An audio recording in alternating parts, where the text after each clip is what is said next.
Iran কি শেষ পর্যন্ত যুক্তরাষ্ট্রের শর্ত মেনে নিল?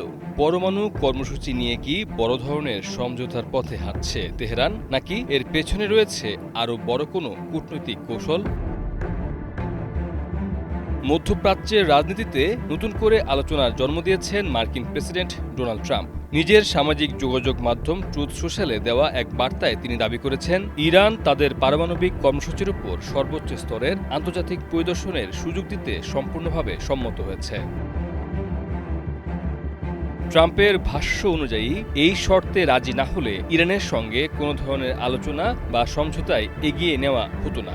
অর্থাৎ ওয়াশিংটনের দৃষ্টিতে এই পরিদর্শন ব্যবস্থা ছিল আলোচনার সবচেয়ে গুরুত্বপূর্ণ শর্তগুলোর একটি।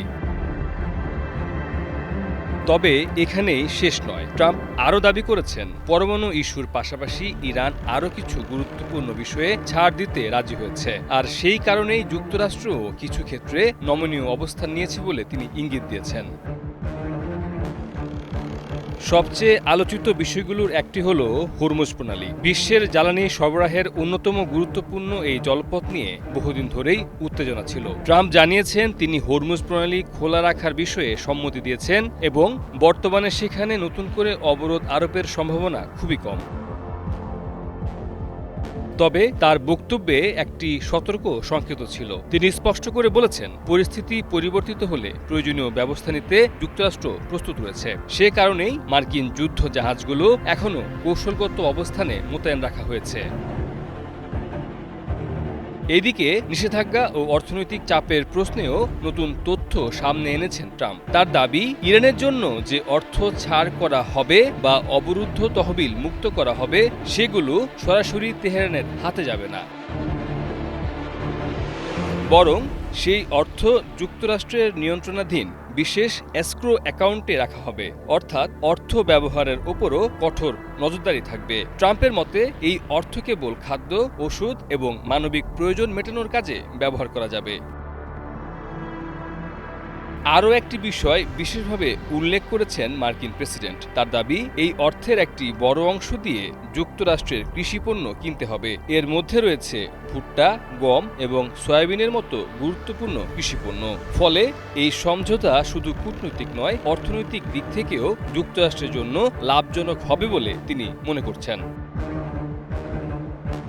তবে বড় প্রশ্ন হচ্ছে, ট্রাম্পের এই দাবিগুলোর বিষয়ে ইরান কি বলছে? তেহরান কি সত্যি সব শর্ত মেনে নিয়েছে, নাকি বিষয়গুলো এখনো আলোচনার পর্যায়ে রয়েছে?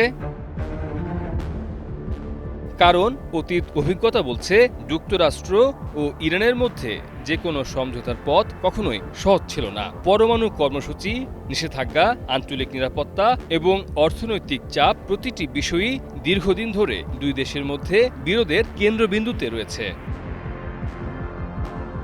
তাই ট্রাম্পের এই ঘোষণাকে অনেকেই সম্ভাব্য একটি বড় কূটনৈতিক অগ্রগতির ইঙ্গিত হিসেবে দেখছেন। আবার কেউ কেউ মনে করছেন, বাস্তব চুক্তি কার্যকর হওয়ার আগে এখনও অনেক জটিল ধাপ বাকি রয়েছে। JBS holdings limited. একদিকে পরমাণু কর্মসূচিতে কঠোর নজরদারির দাবি, অন্যদিকে নিষেধাজ্ঞা শিথিলের সম্ভাবনা। এই দুয়ের মধ্যে ভারসাম্য তৈরি করা সহজ হবে না। কিন্তু যদি সত্যিই এই সমঝোতা বাস্তবে রূপ নেয়, তাহলে তা শুধু যুক্তরাষ্ট্র ও ইরানের সম্পর্কেই নয়, পুরো মধ্যপ্রাচ্যের রাজনৈতিক ও অর্থনৈতিক সমীকরণেও বড় প্রভাব ফেলতে পারে।